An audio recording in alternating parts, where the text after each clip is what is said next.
What's up? What's up? What's up, ladies and gentlemen, boys and girls? We're about to get started in a little bit. I was gonna play some music to start things off. Let's see. I'm over here playing this song. Let me exit out of this. I was gonna play some music for you guys. But let me see what's going on with this thing right here. We might just have to get it started the regular way. That's what we're gonna do. So we're about to do this in a little bit. Let's get it.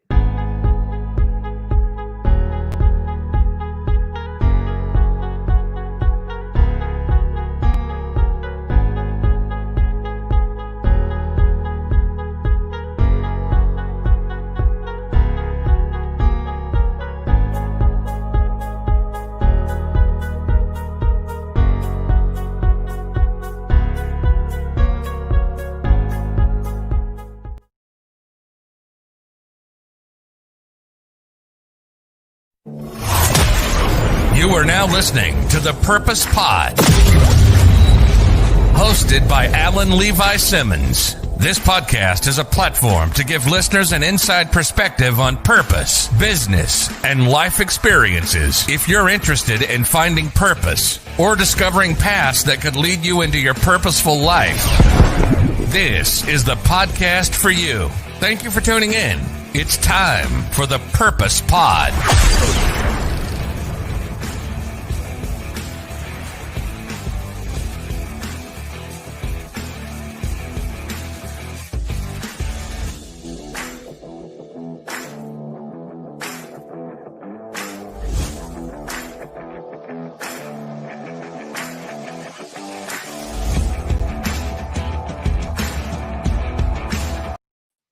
What's up? What's up? What's up, ladies and gentlemen, boys and girls, children of all ages across the world, across the galaxy? What's up, all my beautiful people? What's going on? I hope y'all are doing great. I hope y'all are doing well. This is Levi Simmons, and I am the host of the Purpose Pod podcast, the dopest podcast in the world. Say something different, and I'll get you. I know where you live. I'm just playing.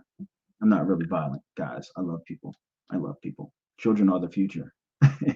So I hope y'all are doing well today. I'm excited because, I get to do my thing today. It's just me on my podcast today. So I'm so excited to be here with you guys and gals today. I have an awesome lineup coming up the next few weeks. Even Kendra Logan, she's going to be on here Sunday. I'm so excited to have her. We'll talk about that more later on this podcast. So please bear with me as we go through this podcast today. I'm so excited to have this conversation with you guys and gals today. All right, let's get situated. Simmons. I usually have somebody on here and I start introducing them. So I'm going to introduce myself to you guys and gals out there in the world. What's up? What's up? I got all my people on. What up, Ryan Farmer? What up, my boy, my bro, Ryan Farmer? What it do? Ralph, what it do? What's going on, Ralph? I hope you and your wife are doing well. I hope everybody's doing great.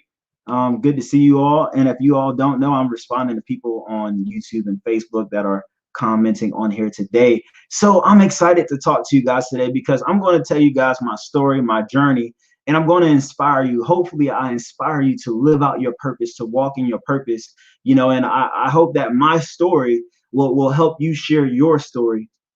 No matter how big or small you feel your story is important. Your life is important, and people need you. People need you. So that's why I am going to be on here today discussing trauma, discussing PTSD, discussing my depression and suicidal thoughts, discussing all of this with you guys today in hopes that you or someone will make it through their today and their next week. We all know that people are going through things, right? People are going through a whole lot of stuff right now, especially with COVID. People are losing mothers, fathers, sisters, and brothers out here in this world. So I just love to take time on the Purpose Pod to live and exist together, to love our neighbors as we love ourselves, and to continue to push each other to strive to our perfection or to our purpose, right? So that's why I am here on the Purpose Pod, delivering hope to the young and the old. So let me find my my name tag. Where is my name tag? So yeah, and today is going to be a great day because number one, I'm alive, and number two, you're alive, right? So let's just be thankful. I don't like that name right there, so we're just going to leave it like that. Let's just be thankful that we are here today and we can experience this life. So Alan, all right, jump into what you were going to talk about. I don't want to hear you yip yap. Hold on, I'm stalling, guys. That's what I'm doing right here. Bam, just so I can do this. Bam, just like that, right? So I just need to put my name up there, and then I'm gonna change it up like this. Bam, there we go. That's cleaner. So just behind the scenes, you guys can see what I'm doing right now, and I just changed my banner the way it looked. It was looking too like school, like yellow school bus, so I had to minimize that a little bit. All right. So today, I just want you guys to understand that I am not what I appear to be. I appear to be this guy who's never been through anything and who's always so happy and excited and always so positive and motivated. And he just wants the world to be positive and motivated. That's not, who I am. I go through the same things that you all go through. So I will tell you guys about my testimony as a Marine, and I will tell you my testimony as an author and as a person, right? So at first I'm going to introduce a poem to you guys, and this will kick off our discussion. Okay, I'm acting weird because I'm nervous. Amber, if you're listening, I need some more water, baby. I need some more water. Water to the front office, Amber. Water to the front office. Amber, are you on here? I need water, please. All right. Here we go. So I wrote this poem a few years ago, and it just describes, thank you, dear. Yeah, right. And it just describes, it's so ghetto. And it just describes, what I went through, just after Afghanistan and, just going through. Amber, come on, dear. Jesus, be discreet. I wish the kitchen was like somewhere else over there. All right, guys and girls, you deal with us. Gotta get Ralph was like, gotta get that water. I gotta get that water, bro. I gotta get that water. It gets real over here. Thank you. My wife is everybody give my wife a round of applause. You did such an awesome job getting that water. Yeah. All right, so here we go. Bombs over Baghdad. Boom. Bombs over Afghanistan. Boom. How did I get into this? As I reflect over my life, I remember a time when I cannot picture this. Death. Death is everywhere. Wherever there is war, death follows, and it is everywhere. Reflection. Mirror, mirror on the wall, who am I after Twin Towers fall? I am no longer disguised in camouflage desert gear. I'm clicking my heels at attention, praying for God to take me out of here. These combat scars mark my soul. Bullet rounds were shot to part my body from my soul. I just can't recognize who I am. My God, I can't even recognize whose I am. IEDs and RPGs leave my brothers and sisters overseas. Death tornadoes through the desert valleys. We've lost so many brothers and sisters. Body bags. These dead bodies can't help me. Body bags leave the war, and I know one thing for sure, that one of those bags had my name on it. Who am I? These wars have us asking questions like, who am I? What am I? Why am I here? I stand here mesmerized that my body didn't comply when the RPG landed a few feet next to me. My body went somewhere in the earth, somewhere in the air, or maybe the blast pushed me against the surface of the earth. I'm not sure. I'm not sure how I got to this place where my ears are ringing like a smoke detector. My heartbeat singing loudly, slowly fading into a whisper. I'm trying to paint this picture. I want you to see this as if you were standing next to me. Isn't it amazing by God's amazing grace that you all can stand next to me? Can you see the sweat from my fears? Can you feel the desert wind brush gently through your hair? Can you hear the cries of mothers, fathers, sisters, and brothers echo through the years of war? Can you understand the sounds of bullets grazing the earth? Can you imagine a new me being birthed from sand? You may ask, how can I believe in a God who made Adam from Eden's sand, yet he birthed me from the sands of Baghdad and Afghanistan? I didn't come home the same. I couldn't gather the pieces of my brain, the thesis to my pain. How could we come home the same? You see, I was born 4 times, born again 3 times. My first birth came from the womb of my mother. The second time I was born from the womb of Iraq, heart untouched. The third time was more than a charm from the womb of Afghanistan. The fourth time and the last time I was baptized into God's miraculous plan. I remember gun in my hand, pills on my bed, Bible on my nightstand, paranoia tiptoeing through the hallway of my home, gun in my mouth, finger on the trigger. I'm knocking on the doors of heaven, wondering if anyone's home. Thoughts scrambling in my head, panic attacks. I'm trying to blow a hole through my head. I felt like someone was waiting underneath my bed. I wanted to die quickly before I lie down for the last time to finally rest my head. I'm thinking, why am I feeling this way? Why am I paranoid day by day? Why is it storming in my mind when it was sunny all day? Who am I? What am I? How did I become this way? You see, I was born again, found my way within, lived more days than him. I mean, me. We could no longer be more than just friends that had to distance myself from me. The war veteran with traumatic brain injury and PTSD. P.S. This was for me, so that you can see that you never have to die at the hands of your enemy. My enemy was on the outside and soon became the inner me. No apologies for shouting out Christ who set me free from me. I finally found me and him. Thank you. So yeah, that's my poem, Bombs Over Baghdad. I kind of chopped it up. I haven't done it in a while. I was a little nervous. So please forgive your boy. But it's real out here. Amber, could you give me some tissue, please? Thank you, dear. Thank you so much. Put my wife to work today. So yes, that was Bombs Over Baghdad. You could actually read it in Can I Speak book, written by your boy. You know, and the reason why this cover is like this is because I wanted to, show the world that I want to speak poetry. I want to show you my scars through my words, but you have to allow me to speak. So can I speak?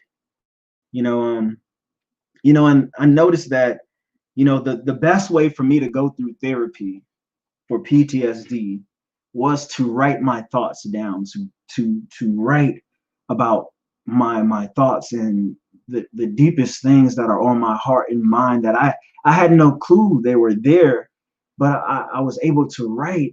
I was able to take time to write those thoughts down, and lo and behold, I was able to see what was going on inside of my mind.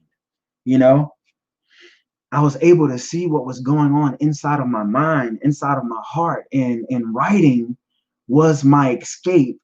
Writing combined with my faith really elevated me above my situation. And I was talking to my cousin Braxton earlier, Braxton Simmons. Shout out to Braxton Simmons if you're listening.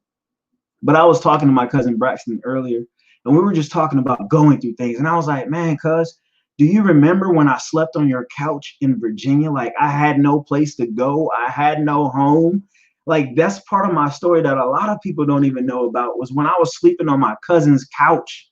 You know what I'm saying? Like, in Virginia. And we're from Summerville, South Carolina, high school, everything, Summerville, South Carolina. So my cousin being in Norfolk, Virginia, what are the odds, years later after moving from California to Virginia, and going through a relationship and being put out of house. I have a story to tell you guys. So we're going to go into that. But I want you to know that you are not alone in this journey. You are not alone. And there's different ways to medicate yourself. And there's different things that you can do in order to relieve yourself of certain things that you're carrying, certain attitudes or mindsets that you're carrying. So I want to go into that today for sure. And let me write that down, because your boy got a mind problem, a mind memory problem. All right, so attitude, that's what we're going to talk about as well, attitude, right? So here's my story, and I deployed to Iraq. Iraq wasn't, I didn't necessarily get into any combat action in Iraq. I was in buildings that got like indirect attacks, or you could feel the blast, or I have this one crazy story where this this mortar like landed in our little can area, and that was that. I was in town when there was a vehicle explosion. I remember that, in Iraq. So like there were things that we saw, but my experience really got real in Afghanistan. And it was just because of my traumatic event. And there's a lot of men and women who go through the things that I went through, and they're okay. They appear to be okay. Maybe they don't address whatever whatever they want to call it. But a lot of times, us military members, we have a way of being tough. And I remember that day, in Afghanistan, and I remember the day before where they were like, "Hey, Simmons, you want to go on a patrol with us?" And I'm like, "Yeah, like let's do it, I guess, right?" And Benjamin, I don't know if you're listening, or Chief Warrant Officer Tobian, I don't know if you're listening, or any of you, Laudermilk, I don't know if you guys are listening right now, but shout out to you guys for EOD, especially shout out to you guys, ground support guys, shout out to you guys. So yeah, Afghanistan 2010, 2011, and I was like, yeah, let's go on a patrol. So that morning, that next morning, I remember waking up, and I had never been on like a foot patrol. I was on convoys and stuff like that. We drove, people hit IEDs. We do route clearance, so we got to go out there and assess IEDs or whatnot. Like, and I was riding in the vehicle. We would go outside the wire. I was stationed out in Afghanistan, right, in Marja area and stuff. So like that was the first time that I ever felt like really afraid that morning. And it just so happened. Like I was like, what if they say something stupid like, "Hey, Allen, you're going to be in," or Simmons, "you're going to be in the front of the formation," right? And lo and behold, something stupid happens like that. They're like, "Simmons, the captain," he was like, I think it was the captain or the lieutenant. I believe he was the captain. But he was like, they was naming off where we're going to be. And I lo and behold, I was in the front of the formation, the V formation, right? So I'm like, dude, you guys know the black guys, dies first in the movies type stuff, right? And they thought I was joking. They thought it was funny. Wasn't joking at all, right? I was like, the black guy always dies in the movie. If I'm first, I'm going to die. Like that's how it's going to happen in America. That's how the movies portray, right? I'm not just talking about America. Anyway, so they thought it was funny. Ha ha ha. Put Allen in the front. I was the spear tire type of guy, right? Just kill the electrician. Anyway, so sorry.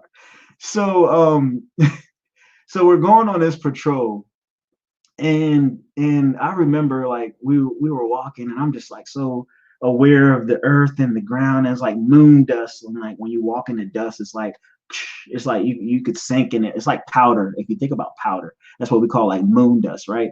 And we're just walking outside the wire, and I'm just like, oh crap, I'm scared because IEDs could be in the ground, they could be in a bottle, they could be in anything, right? They could be in this cup right here from my school, UNC Charlotte, in which I'll be graduating soon. But yeah, it could be in anything like that, right? And I was so afraid, and I wasn't that old Marine that's like, let's go get some. I was like, man, I'm not trying to die today. I'd rather trying to go home. That's all a brother trying to do. I wasn't trying to be nobody hero. You know what I'm saying? So I was just trying to do my job, right? And so I just remember being afraid. And we crossed this canal, and we had to cross this like little footbridge, whatnot. And we get over by this house, this house, and I see this guy in the back, and I'm over here like, yo, this dude's peeking. He's doing this like this. He's peeking and stuff. And I'm like, yo, he's peeking over there. They're like, y'all, Simmons, chill, you just chill. You're paranoid and stuff like that. And I'm just like, nah, this brother's peeking. And I remember it's like yesterday, man. I remember these two dudes or three guys. They were on a moped, and they were driving by. They were like, inshallah, inshallah. They were like, God be with you type stuff, right? So they were inshallah, inshallah, inshallah, waving at us. It was three dudes on a moped, right? So, but you see stuff like that over there. You just see that. And I know back in the day, that's like y'all riding on the handlebars with your homeboy, and then one on the pegs on the back of the bike. Like you used to have to carry people like that back in the day. So, but that's what they do over there. So, they pass by or whatever, and we start walking down. I don't know how long that was, and we walk down, turn left, And I remember like a well being like there, like a well, water well, and this kid comes out, this little kid comes out, and he's like, he's speaking in his Dari language, and I didn't understand what he was saying. The interpreter was like, yo, he said the Taliban put a bomb in the road. Your boy was like, let's go, let's go. But the way things work in the military is like, nah, we gotta, like, EOD's there, Sergeant Loudermilk was there, like, so it's like, we have to go forward, right? And I'm just like shaking in my boots and walking, and I remember walking, and it was like a garden area, right? It was like a garden, fields. It was all open area, and there were like fields, like they were growing marijuana bushes and stuff, and they had like different stuff in the garden, like a garden, and they have the hills in the garden, right? And the little rolls of little things where you put your seed at in the dirt. I'm over here trying to explain the garden in the dirt, where to put the seed at, right? So there was like little hills of dirt piles, right? And so I'm looking at the dirt, and I'm like, man, like I hope none of this is like an IED. And it's just going through your mind because one, EOD teaches you like you're looking for disturbed earth, and I'm just like, man, like, I'm scared, and I get to this intersection, and I'm like looking at my scope, and me and another guy, he was on the left side, I was on the right side, and we're at this like intersection, four-way intersection in this rat trail area, and I'm like, you know, looking at my scope, I had an M4, I'm looking at my scope, everybody's like trying to look and see where this thing is, and I can't make this up. Like God, Holy Spirit speaks to me and says, like, look by your foot, no lie. I'm like looking by my foot, I see a haystack, and I lift the haystack up, and there's this like propane tank with some wires and some batteries and a cell phone or something like strapped on top of it. And I was like, oh, right. And I was like, ID, and like, sorry, like, I don't know, like the whole breakdown of everything because I was just like scared, like a deer in the headlights is what I could remember thinking of, like, oh my God, I'm stuck. Like, I did not know what to do. There's a bomb right here. Like, this is crazy, right? And literally, man, it's taken me a long time to to really be over my past. But I remember the propane tank, and that propane tank, like just uncovering it, and seeing that right there, I was like, oh my God, and luckily, we were, we had something to jam signals and stuff, and it was scary. That part was scary. And then to think like, oh, like, hey, you're a Marine, like get it together.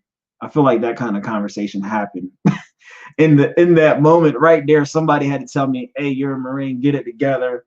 Like, don't be here. Like, you got to move forward, Simmons. Like, let's go, right? I'm just like, do you guys not see what just happened here? And it was just pretty much like, we had to set up 360, all this extra stuff. So me and my fellow Marine were sitting across in this ditch and stuff. And I remember I was scared, and he was like, hey, we got to go over here in this compound and check out his house. And I'm like, dude, like, do you not just know? Like, did you see? Yes, it was like, we got to keep going though. Like, we got to keep it going. We have to keep going. So we pop smoke, he pop smoke, and I'm feeling like this is my day. Today is my day. I knew it was gonna be my day. Like, today is my day. And I was literally, life is flashing before my eyes. And so we get across there, we get in the house, and we see this guy and his kids or whatever, and they're playing in like little putty clay or something like that, and on the floor. And at this time, everybody had like gone inside except for some kids that were running in front of this van. There were some people in the van, people running around, kids running around and stuff. But like, that was it. Like, everybody else was gone. You could really tell like something was about to go down. And so we're set up outside this house, this little hut house. It was like a hut house. And they had like marijuana. It was like 6-foot tall marijuana trees, bushes and stuff over there. And like me and my guy, we was on the corner and we're like looking, and this guy's like running, and like I'm looking at my scope, and we call back the command and all this extra stuff. I ain't gonna say all that stuff that's happened. So anyway, this guy gets away, and next thing you know, Taliban starts popping off, blah, blah, blah, blah, blah, shooting. And I'm just scared out of my mind. First of all, I'm like, bruh, take me home now. Like, I'm just ready to go. This is done deal. I'm trying to live. Like, y'all, I don't know what y'all talking about. Like, they ain't mad at me. That's what I was thinking in my mind.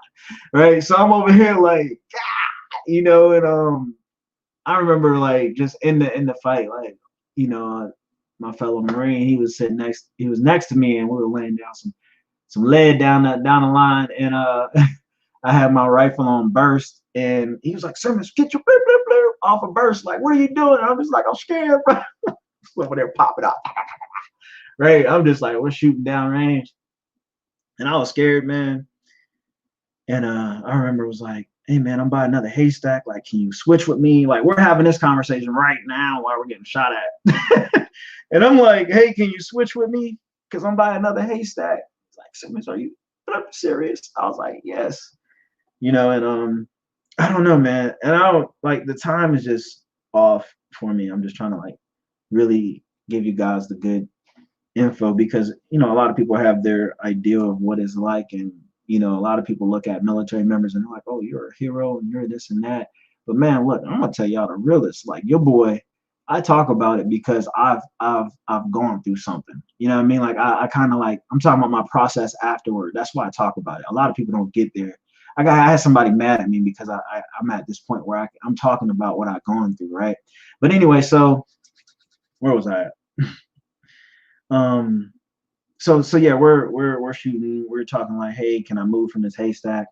And so yeah, we get up, and he was like, hey, Simmons, let's bound back. We got to get back. And I'm like, all right. So I'm scared because like bullets are like literally hitting the ground. It's like, and like you could hear it, and like, man. So like we were running, and I'm just like scared. I'm running because I'm like, a bullet could just hit me any moment, any minute. Like these are the thoughts that were going through my mind at that time. And I was really scared. I was like running, and next thing you know, it was like, like I just remember like a blast, and that's what I'm saying in my poem. I'm like, RPG, yeah. The RPG landed a few feet next to me. I'm surprised my body didn't comply when the RPG landed a few feet next to me. My body went somewhere in the air, or maybe the blast pushed me against the surface of the earth. I'm not sure. I'm not sure how I got to this place where my ears are ringing like a smoke detector. Because like literally when the RPG, the rocket propelled grenade, right, RPG, when it landed and whatever it does, the blast, like when it happened, I literally remember like not being on my feet. And I was like, that's why I was like, I'm not sure, I'm not sure if my body went in the air, or maybe the blast pushed me against the surface of the earth. I'm not sure. I'm not sure how I got to this place where my ears are ringing like a smoke detector. My ears started ringing like loud. My ears are ringing loud, and it still does it to this day. I get like really scared. I was at a party with my friends for my birthday. They remember this, and like my ears started ringing really bad. I had a breakdown, crying and everything at the club, like, or at the dinner, like, so. And that was like what 2 years ago, when I was celebrating a birthday with my friends, and we were in the club, and the noise was like really loud, and it just started making my ears ring, and it just like gave me a flashback. so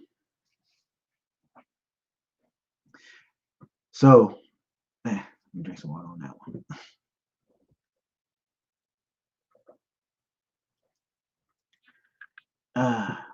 So I got to the point where I was like, my ears are ringing like a smoke detector, my heartbeat singing loudly, slowly fading into a whisper. I literally remember my heartbeat slowing down, and like, when the noise was happening, the I can literally hear my heartbeat like quiet, like, and at that moment, I was like, oh my God, I'm about to die. And I literally, the thought that I had that day is so like real to me. The thought that I had that moment was my mom, my dad, my sisters, my brothers, my nephews, my nieces, my friends don't know that I'm about to die right now. That was the thought that was the thought that came through my mind at that moment in time. Was that thought. I didn't have any other thought in my mind at that time. As what, 2010, that was 10 years ago. I'm 31 now, so I was 21, going on 22 at that time. The thought that I had in my mind was, no one knows, nobody in my family or my loved ones, my friends, they don't know that I'm about to die right now. That tore me up. You know what I mean? That tore me up so bad, because I was like, man, so as the noise is fading away, the ear, the loud, the gunshots, all the stuff is fading away, and I'm just in silence. And I tell this to people like that hear my story often. I tell them, like, close people to me especially, is that, when the noise was done, like when I was laying on that ground in Afghanistan, and like my ears stopped ringing, my heartbeat stopped. Like, I remember being somewhere else. My soul or my spirit was somewhere else, sitting in a dark room, Indian style. When have you seen me sit Indian style except for boot camp? I don't know. But yes, I was sitting Indian style, right? Legs crossed. And I don't know if that's a proper way to say it. That sounds offensive. I apologize if that offends anybody. That just don't sound right. Does it sound right? Indian style. So anyway, I'm not going to get into that. So I was sitting there, and I literally had a thought in my mind, like, oh, I'm dead. Or like, I'm going to hell, like somewhere, I don't know. I was in a waiting room or something, but I was like, this is probably like the middle place or something, where you don't like, or maybe this is my hell, maybe this is my imprisonment, because my hell would be loneliness. And here I was in a dark room alone, sitting Indian style, like in isolation. I don't know, like, who knows, we could draw many pictures about it, but what I do know is that I was there. I remember being there, and I remember not being in Afghanistan anymore at that point in time. And next thing you know, the noise starts coming back, and my heartbeat, it starts pumping and all that stuff. And I'm like, get up, and I'm grabbing my ankles, and I'm grabbing my foot and stuff, and I'm grabbing my arms. That thought was, man, I can't dance no more, because I'm like literally feeling my body, because I didn't know what happened at that moment in time. Did not know what happened at that moment in time, right? So the crazy thing is, like, a lot of the guys that was there, to them, this was like, this was nothing. IED, okay. RPG, okay. Getting shot at, okay. A lot of those guys, they go through that, infantry guys. But this is your boy, Alan Levi Simmons. I'm talking about an electrician here. Every Marine is a rifleman, I know. But and I'm so proud of myself for getting through it, and not just getting through that, but getting through what came after that. And that's the next part that I'm going to jump into. But I'm going to stop right here. And if you have any questions, and please post your questions. If you have questions, please post your questions at this time. And I can answer your questions if they're appropriate. I will answer your questions. Make sure you're subscribed to the Purpose Pod on YouTube, and follow us on Instagram. Follow me on Instagram on the Purpose Pod. So I'll get into this next part, and if you have any questions, please post your questions now. Thank you. So where am I? I'm on the story of, okay, yeah. So like I said, a lot. Oh man, let me tell you this. After that, I have to tell you guys this. After that, I remember, like, falling asleep while, my chief warrant officer was talking to me. Like, he was talking to me, I fell asleep, and one of the guys took a picture, like, and it was like, yo, what happened, Simmons? Like, and then I was always like, on edge, laying on my little, what are those things called, the cottage or whatever. And I was on edge every time my chief went off. Whenever he would move, his rack was over here by me, and like he would always get up in the middle of the night, and like I'd be in deep sleep, and like I just like I know like it's almost like you're awake or sleepwalking type thing. Like I remember one time he was getting up and like I like lifted up. I was like, "What are you doing?" And I just looked at him, and I just don't know. I wasn't controlling myself in a way. Like I was there, but I wasn't there in a way. I was like, "What are you doing?" I was like still sleeping, but I was up. It was just the craziest thing. And but yeah, man, and I'd forget my cover sometimes, and I just remember losing it sometimes, just losing my mind sometimes, you know. And but yeah, man, so just being over there and knowing a guy that passed away over there, and just the respect that I have for a lot of military men and women out there. We had some women out there getting it. Shout out to Daisy. What up, Daisy? Hey, what it do? Hey, look, y'all squad was killing it out there. I respect y'all. So shout out to my sister Marines out there. Hoorah. They be killing it out there. And man, it's just amazing to see these young men and women out there overseas, like at war. I remember one guy, I know I was about to carry on with the story, but I remember one guy during the fight, he was like, Corporal, I was a corporal out there. He's a Corporal Simmons, I'm scared. Yeah, man. I was like, yeah, me too, bro. Like we was laying on the deck, laying on the ground. I call it the deck. We call the ground the deck, but it was like the garden area. But I was outside on the ground. We was on the ground, like with and bullets flying and stuff. And he was like, Corporal Simmons, I'm scared. I was like, me too, bro. Like I'm scared too. Like literally, you see what people go through, and it's not what you see on TV. Everybody, except for Corporal Benjamin. Corporal Benjamin cracked me up, boy. I know, hey, Benjamin, if you're listening, what's up, my guy? Benjamin was up there like, I'm not going to say the words that he said, but he was, it looked like Rambo out there. I was like, come on, Benjamin. He like 6'3", 6'4". But my boy Benjamin was getting it. I respect him. He's doing great work out there in Texas as well, I believe. So Benjamin, shout out to you. But yeah, so they was out there getting it. EOD came on the scene, and it was a wrap. We didn't lose anybody. Like we made it out there, and it was just the scariest day of my life. It was really the scariest day of my life. And that was something that I did not expect to come back and get me, because in the Marine Corps you move forward, you go ahead, you check out, you go here, you do this, you do that, you kind of like don't think about it, because you're on autopilot a lot of times. The Marine Corps, you're like, oh, you got to be here at 0630, you got to be here at 0800, and then you got to wait 2 hours for everybody to get there. You do that in the military, and when you get out, you don't really know what's about to hit you. You spend 4 years of your life, or 8 years, or 20 years, or 2 years, however many years you served.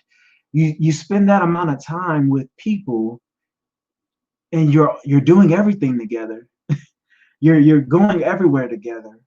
You're accountable for the next person. You suffer with the other people. You go through that for 4 years or whatever. For me, it was 4 years and 2 months.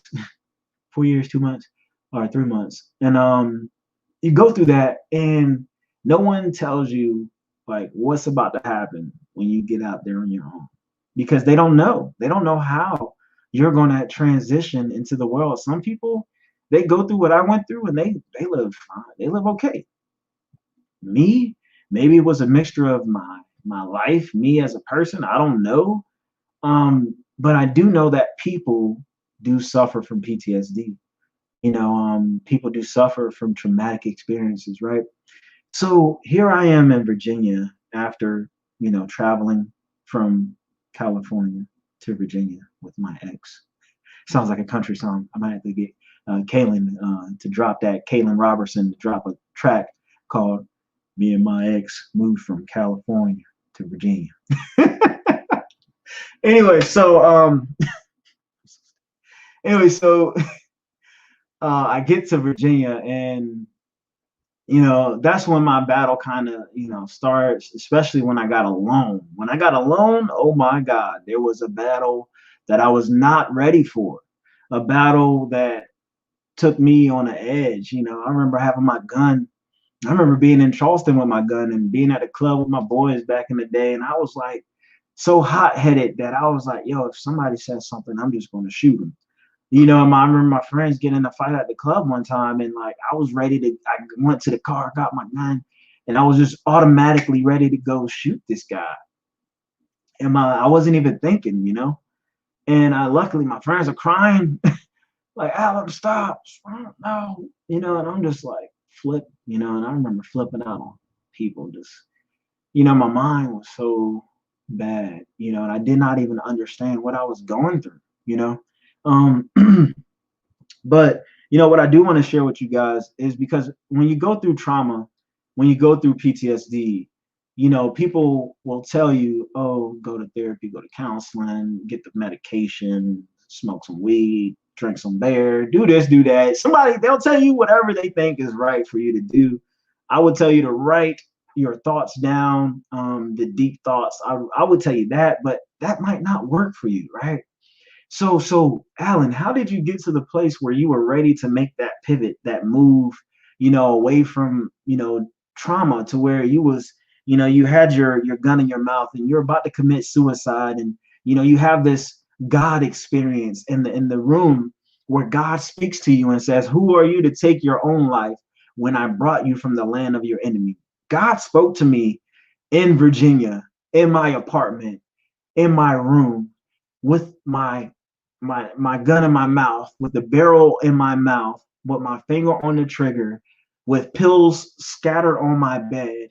God spoke to me. I cannot make it up. I don't have a reason to make it up. There's no reason to make that up. But God spoke to me, and he said, "Who are you to take your own life when I brought you from the land of your enemy?" I was like, wow. I cried. I cried like a baby on that floor in my bedroom. I cried in a fetal position in that bedroom on my floor. And I took my gun to the pawn shop the next day. And I had to get rid of that gun. I took my gun to the pawn shop the next day because I wasn't mentally, stable and able to carry that, because I was gonna hurt myself. I had the gun in my mouth. I could not find a reason why I should live. I literally sat there and was like, why should I live? There's no one to stop me. No one knows I'm at this point. And, you know, God saved me, like, and it's real. He saved me in Afghanistan. He saved me there, so it's real, so, you know, a lot of my transformation, happened through God. It happened through God. It happened through, a relationship with the ministry in Virginia at that time, Beulah, which is now in Charlotte, Revive Church, being attached to that ministry, being attached to not just the ministry, but the people in the ministry who were really dedicated to their faith in God. Like I never had seen people that was like really trying to be believers of God. Like they were really trying. And I was like, yo, this is awesome, but I was still smoking my, and ease my pain, like whatever it was. But, they accepted me. And I remember Michael Green came up to my crib one time in Virginia, and this is some years later after I was that suicide attempt or whatever I want to call it, right? Thought, I don't know. But he came over to the crib and I was like so high. I was smoked up, right? And he's like with the Bible in his hand. And I'm just like, this dude's about to judge me with the Bible. He's about to throw that thing at my throat.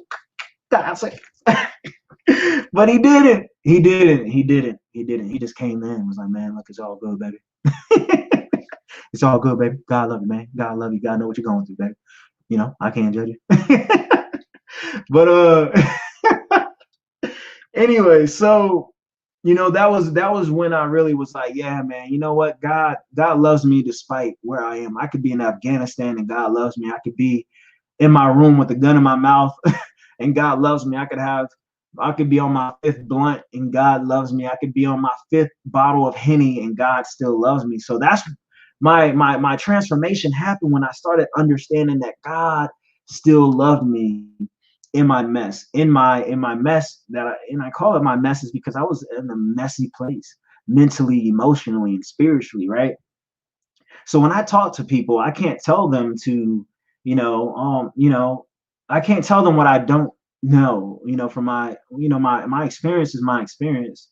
So what I tell people is that I gave God a chance, and I realized that God isn't popular or God is popular and maybe just there's certain ways to get to God isn't. And I'm not going to sit here and argue with people about what way to get to God, because I think it's bigger than me convincing you. I think you should have your own experience with God. And in your experience, you judge what you will do with your life because of your experience. Um, because through my experience, I was pushed towards God. I was pushed towards God because I realized that I didn't have the answers to what was wrong with me. Every time I went to the VA, I remember going to the VA with my boy Joshua Cherry, and Josh was at work, and I was working at the parking services in Virginia Beach for Old Dominion University. Yes, I was in college back then as well, 2013, 2012, 2011, 2012. I was in college at Old Dominion University, and here I am at UNC Charlotte getting ready to graduate, right? 2012. This is 8 years later. But at that moment in time, I'm working at the parking services, writing people tickets, you know what I mean? And I was that guy. And I don't know what happened that day. I literally I found out how PTSD comes in like a thief in the night. Like the depression comes in out of nowhere. I'm literally at work, and my old bosses, if y'all are listening, what's up? But I was at work and I just started crying. Had a breakdown. I just started crying. Didn't know what was wrong with me. I just felt overwhelmed. I felt sad and depressed. And they were like, Alan, are you okay? Like, do we need to call someone? I was like, I don't know. I don't know what's wrong with me. I don't feel good. My mind don't feel right. And I'm in Virginia Beach, and the VA is in Hampton, Virginia.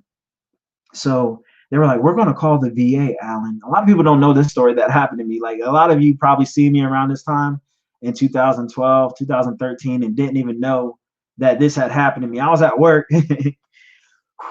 Get choked. But I was at work, man. And, when I started crying, I didn't know what was wrong with me. I didn't know why I was crying. I didn't know why I was so depressed, and I felt like dying. I felt like dying. And man, so like I just remember putting my head on the desk, I'm crying. And so they're like, yeah, we're gonna call the VA, get you an appointment at the VA, whatever. So they call the VA, they're like, hey, we have a veteran coming in. He just like, kind of hysterical, falling apart. And so like they were like, he's on his way. So I get in my car, I'm driving, still crying, still crying.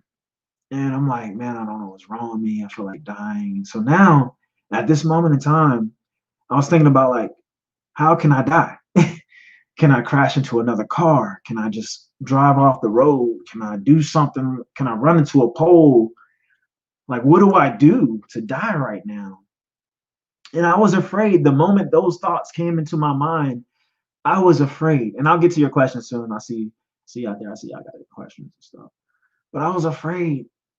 So I did what I knew as a Marine. I called my battle buddy. I called a brother that was in the area. Thank God that someone I served with, I had the opportunity to go through boot camp with, and even in Okinawa, Japan. Like, this guy's in Virginia at the time. Like I said, my cousin from Somerville, South Carolina, was in Virginia, Norfolk. Now you have my boy from the Marine Corps. He's in Virginia. And at that time, I believe he was either working for Dunbar or some correctional, or he was doing sheriff work. I don't know what Josh was doing at the time. So I think he was working with Dunbar security, right? And he was like, yo, Simmons, I'm at work. I can't I can't come get you. And I'm like, bro, I'm driving home. I don't know what I'm about to do, and I need you.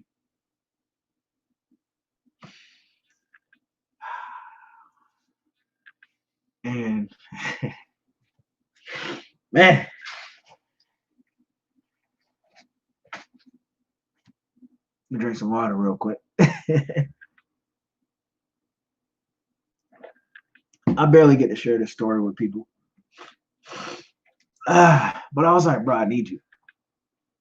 So he was like, he said a word, and then he was like,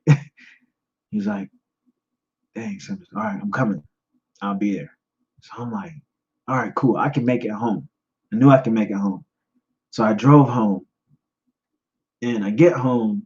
I'm staying at these apartments in Norfolk, Virginia. I get home, Armfield Circle or something like that. I get home, and I get to the kitchen and I'm pouring. I got a whole bottle of Jack Daniel. I used to save my liquor bottles. I had them all lined up on the in the kitchen. Like I had it was an art show pretty much. I had Jack, Jim Beam. I had a little Henny. I had some rock at the time. I had my wall of liquor, right? And I go and I grab my bottle of Jack Daniel, and I had this big cup. It was about the size of this. I had a cup the size of this, and I poured it in there. I ain't chasing it with nothing. I poured it in there, and I'm like waiting on Josh, my boy Cherry, to get there. And Cherry's his last name, my boy Josh. I'm waiting on him to get there. I light my cigarette. I'm in my apartment smoking my cigarette. I got Newports. I'm telling you, boy, your boys could smoke some Newports. Like I breathe, right?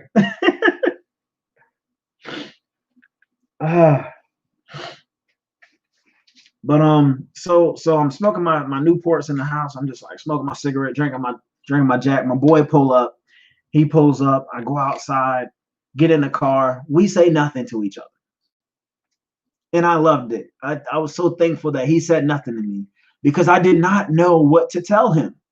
A lot of people ask me, what's wrong? That just makes your person want to cry more because they don't know. Like, we don't know. I don't know. Like, just give me some time. Like, just be here. And that's my number one advice that I'm going to give you guys today is be there. Like, be present. Don't try to fix things. Don't try to tell people you're crazy. You shouldn't be feeling this way. That devil's in you. Don't you're the devil. Like, you're crazy. You need to go see whatever. They just let people go through what they go through because they may not understand what they're going through at that point in time. It doesn't matter what traumatic event they've been in or what they've been through or what they're going through at that moment in time when you would just have that breakdown and you don't know why you're crying, but you just know you've been going through some stuff and you just like, you have that moment.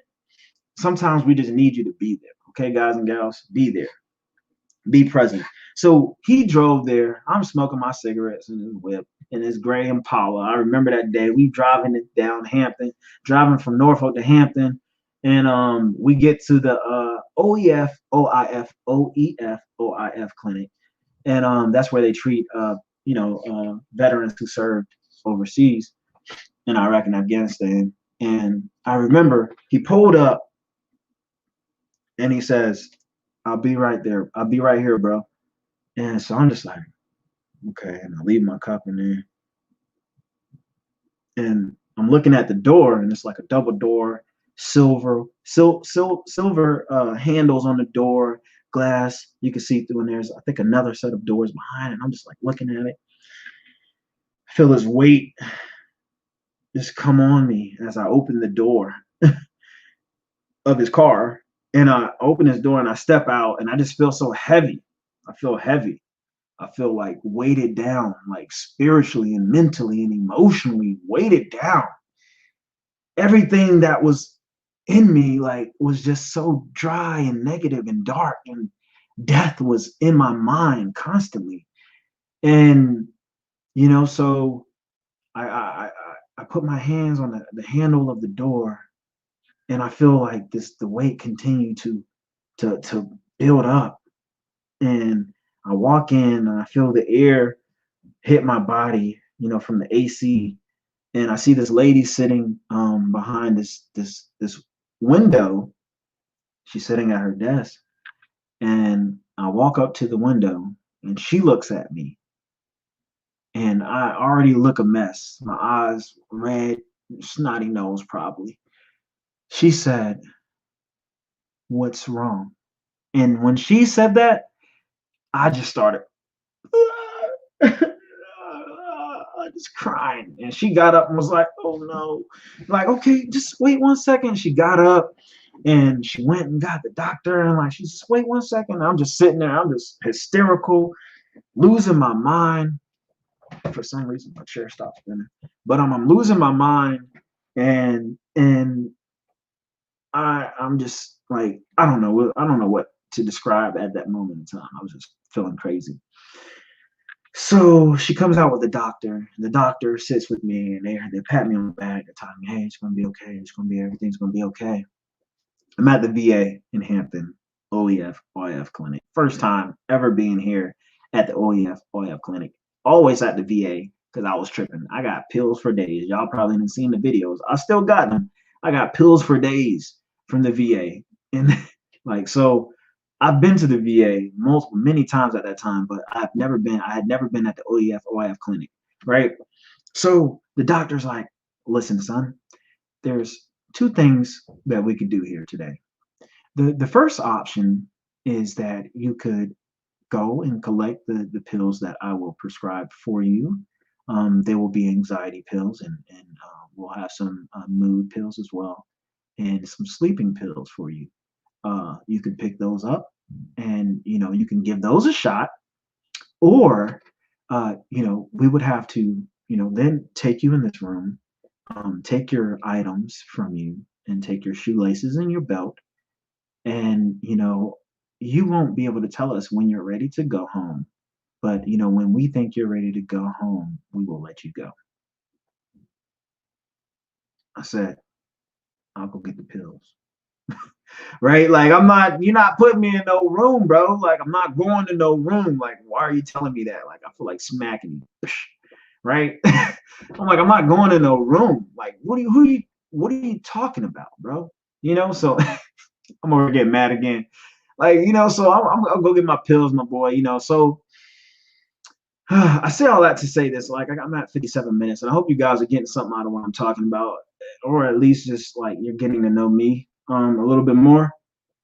But it's just that I stand here today with the help of many people who have opened their doors to me. Ben's mom, my boy, my cousin Braxton, Steve and Shanice and Jamar and Crystal at the time, and Obi and Lord and gosh, who else? Jordan Smith. Like, God, like, people just open their doors to me, and I'm just so thankful that this veteran is not living on the streets,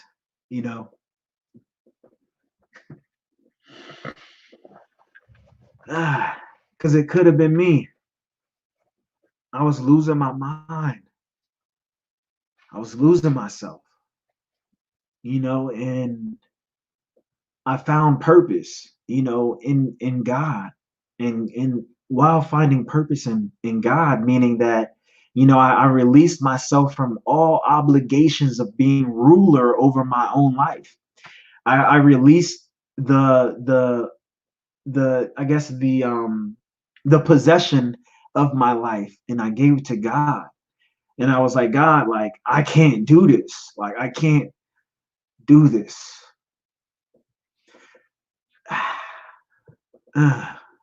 you know and I remember walking outside every day. I say, "God, like, I don't know what to do, but use me. Whatever you do, use me.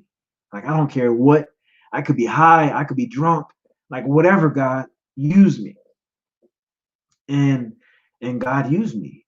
And, no matter what state of mind I was in, no matter what was going on in my life, he was always using me. And it wasn't like a using, like, like, "Oh, I'm going to use you because you're my you're mine. It was like, son, I love you, and like I want to use you to show love to people who are going through what you're going through or will go through what you have gone through.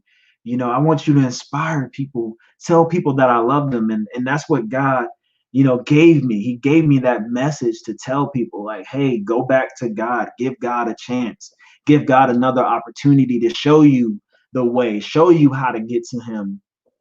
And that's my message, for you guys who are struggling, who are battling. Maybe you don't trust yourself around a gun. Maybe you don't trust yourself around a crowd of people. Maybe you're scarred and you're scared. Maybe you're damaged and abused. Maybe you have mentally abused yourself. Maybe you have physically tortured yourself. You've cut yourself. You've whatever it is, you've hung a rope around your neck. I've done it. I've been at those places, those low places. So this is to those who are hopeless, who are without hope and without joy.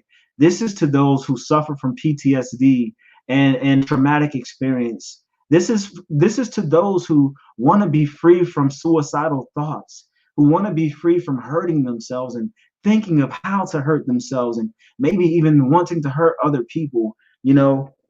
This is for you guys. I came on here today for you guys so that you can see that you never have to die at the hands of your enemy. My enemy was on the outside and soon became the inner me. No apologies for shouting out Christ who set me free from me. I finally found me in Him, right? So, yes. So, I could go on. I'll do up part 2 on, you guys know where I am right now, and I'm in college. I'm graduating from the University of North Carolina at Charlotte this January. I'm finishing up in December. This has been a long journey. If you have given up on yourself, if you have given up on your dreams, if you have given up on your purpose, I am standing here saying these words: never stop, never quit, repeat. Never stop, never quit, repeat. Like in everything that you do, never stop, never quit, repeat. I'm telling you, you could feel weak, you could feel hopeless, you could feel all sorts of things at this moment in time. But if you continue to persist, if you continue to move forward with faith and without doubt, without worry and anxiety, leaving those things aside and marching in your purpose, I'm telling you that you will get there. You will get there. So I'm an author. Like I said, I've written my book. I've written my book of poems, Can I Speak, which is available on Amazon, canispeakbook.com. And I've written a book. I started my podcast. I have my clothing brand. And I'm not saying this to brag. I'm saying this to show that even when you go through sorrow and pain, you can still produce fruit. You can still produce something valuable and tangible in your life, even though you have thought about killing yourself, even though you were shot at, even though you suffered a concussion, even though you have scars, even though you lost limbs, even though you lost your mind, you can still produce fruit. You can still become someone great. You can still walk in your purpose in full identity in who you are, knowing that God has given you a purpose. So yeah. So I know there were questions, and I'm sorry I didn't really get to them. I did ask y'all. Thank y'all for y'all comments. There's a lot of love going on. Flashbacks. Yes, I've had flashbacks, Tara. I've had flashbacks at a party in Virginia. I was on the ground. I believe I was in my apartment. I was telling people, get down. No, I wasn't in my apartment. I was in another party. And I was like, get down. And I'm just like tripping. My mind was going crazy. I don't know. It was just the loudness and everything made me have a flashback. I have dreams. I have thoughts. I'm always afraid of death. I think about death 24/7. My wife probably gets tired of hearing me talk about death. I'm like, babe, I just thought about death again. And literally, to tell you guys this, I had, sat outside and I just had a vision about my last day on earth. I thought about me sitting in a casket. I saw my destiny in a casket and I almost passed it until I realized that the man looked like me. I had that in a poem as well. So thanks to share. I appreciate y'all sharing all that love, and do one with Amber. Amber ain't trying to get on here. Amber ain't ready for that. Amber, come on, get on this podcast, girl. But so yeah, man, I'm just telling you guys that there is a purpose for your life, that you can do whatever you desire to do. If you can plan it, you can achieve it. If you can dream it, you can achieve it. If you can believe in it, you can achieve it. And I'm telling you this because I'm walking in my purpose right now. I may not have $1 million. I may not have $100,000, but I have what God has given me, my purpose, my story, my testimony. And that story cannot be bought. So what you're going through in life cannot be bought. It cannot be bought. And it is your story. It is your journey. It is your pain, your smiles, everything that you're going through. It is all yours. So be proud of making it. Be proud of being an overcomer. Be proud of be proud and walk with your head held high, and know that anything is possible. If you believe in yourself, if you believe in God, hope in God, believe in God. I mean, like, I ask people, what do you lean on when you're going through what you're going through? Who do you lean on when you're going through what you're going through? And that will tell you if you will sink or swim. So, I love you guys. Make sure you purchase a copy of my book. Awesome news. I have author Kendra Logan. She's going to be joining me on Sunday, September 20th. The Courage to Grow Part 2 is going down. So please tune in Sunday at 6 p.m. on the Purpose Pod, and subscribe and hit the notification bell. And we have followed by Mario Walker, John Dell, Tanika Moore, Will Fullwood, Stephen Spalding, Robert Turner, and many more coming up. I have some dope people coming up. I hit up a few CEOs and inventors, people that got patents, all this stuff. They're going to be on here. Mr. Stephen Spalding, he's my mentor with IBM. Tanika Moore, she's married to my boy Darius Moore. She's an author as well, Vanilla Setback. So we got Mario Walker. He's producing, like John Dell, Reboot. Come on, we're going to do this. So I hope that you guys join me for my podcast. Like, I really am inspired, and I hope that you are inspired, and I hope that you take my testimony and my story, and you put some fire behind your tail. You walk in purpose, on purpose. So I think this is all I have for you guys. If you have questions, I'll answer them right now, just because you guys were waiting here this whole hour. Thank you so much. We got some love. Ryan Farmer, Ralph, that's what's up. Thank you. I appreciate you guys for tuning in. Amber, Damien, what it do? Amber, what up, Amber? Little peanut, what's up, little peanut? Little baby, little pork chop, baby. Thank you, Ralph. I appreciate that. Pastor Speller, thank you. Tara, appreciate it. So I don't see any questions here. If you do have questions, please let me know. We can talk about it off show.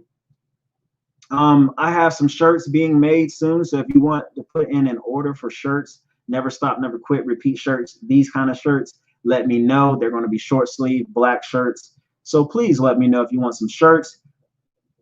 Or you can go to my website, www.shoppersist.com, and you can shop with my clothing line. And my prices are very low. They're cheap. I literally get $1 probably, if anything, and it's going into my nonprofit. So it is what it is. AlanLeviSimmons.com if you want to stay updated with everything that I have going on. Instagram, please follow me, share my posts. That's all I ask, really, is that you guys share my post, subscribe to my YouTube channel, please. Answer that in part 2. How does your wife handle the flashbacks and whatnot? Her responses to you. Ooh. Yeah, we will answer that in part 2, Deshae. All right, guys. So this has been another episode of the Purpose Pod. I appreciate all of you for being great, walking your purpose, walking your destiny, and walk with your head held to the sky. This has been another episode of the Purpose Pod. I am Alan Levi Simmons. Peace.